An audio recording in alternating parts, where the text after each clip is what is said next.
From Miami-Dade, Broward, and the Keys, this is South Florida's CBS 4 News.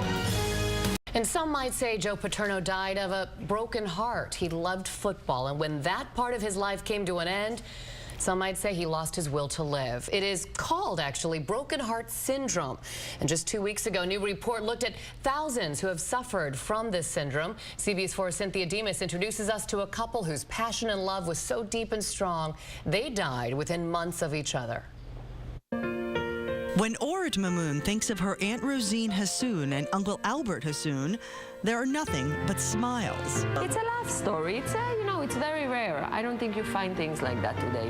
Married 67 years, 2 kids, 2 grandkids, moved to the U.S. from Egypt to work in the garment industry. Virtually everything that they did was together. Always touching each other, even in the photos. So they were not only husband and wife, they were best friends too. Always laughing at each other's jokes for almost 7 decades. It's the joy of life. They had the joy of life together. Joy of life, that's what I would say. But in November of 2010, the joy in Rosine's life ended. You see, Albert passed away, and their niece tells us Rosine was still here, but she definitely wasn't living. And the day that he died, it's like Rosine died too. He was 82, she was 80. She had no interest in life anymore. She was in very good health, but about 7 months later, she had a massive heart attack and died.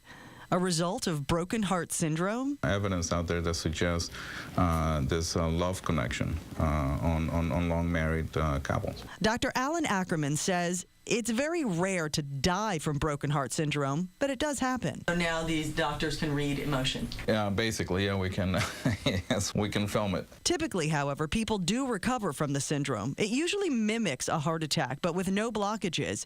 It can happen within weeks to a year and a half of a traumatic event. In this recent presentation to the American Heart Association, 6,000 people with broken heart syndrome were studied. Most recovered with medicine. This report from Beth Israel Medical, published just 2 weeks ago, shows the immediate effects of broken heart syndrome affecting mostly women. See, he's looking at her and grinning right there. Yes, exactly. Or it says some may find it very sad that her aunt's heart was so broken she could no longer live. But Orit says to her, it's just a sign that her aunt and her uncle really had a life worth living. In Aventura, Cynthia, CBS 4 News. So interesting. Almost all of us know 1 or 2 cases of something like that, right? Yes, and they look like a cute couple. Speaking of love, we're